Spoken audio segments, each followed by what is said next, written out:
Ancelotti out, Alonso in, but how do you actually fix Madrid? And this kid has gone from US high school football to debuting at the Bernabeu, followed by a first La Liga goal, all in just 5 months. This is DMAC Daily. The appointment of Xabi Alonso will inevitably excite Real Madrid fans. What he accomplished at Leverkusen in his first full season in senior management was objectively insane, but stepping into this job will be a monumental challenge. For starters, this squad lacks any semblance of balance. The forward line is disjointed. Yes, the attacking prowess they possess on paper is as good as any, but Ancelotti was unable to consistently get the best out of this new look front line. On top of that, Alonso must find a way to better utilize Endrick and Arda Güler. These two have superstar potential, but aren't progressing at the level they need to. Meanwhile, in midfield, Madrid have regressed. For all the quality and versatility they possess, they haven't been able to effectively negate the loss of Toni Kroos, someone that dictates the tempo. Modric can't fulfill that technical profile, closing in on 40,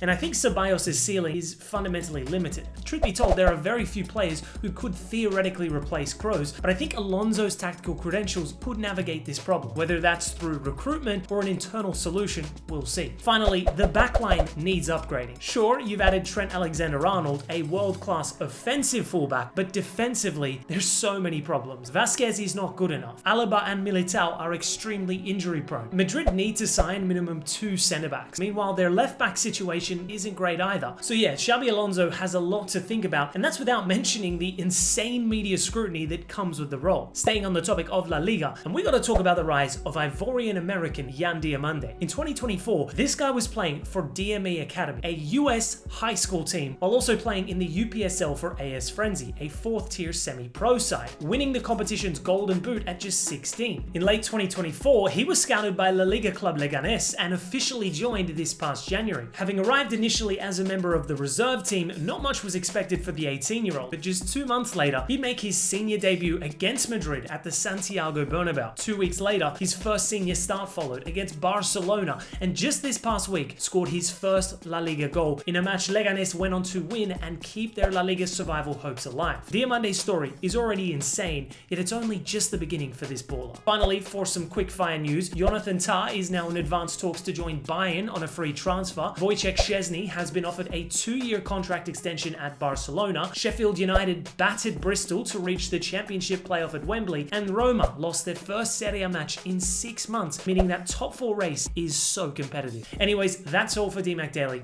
Catch you tomorrow.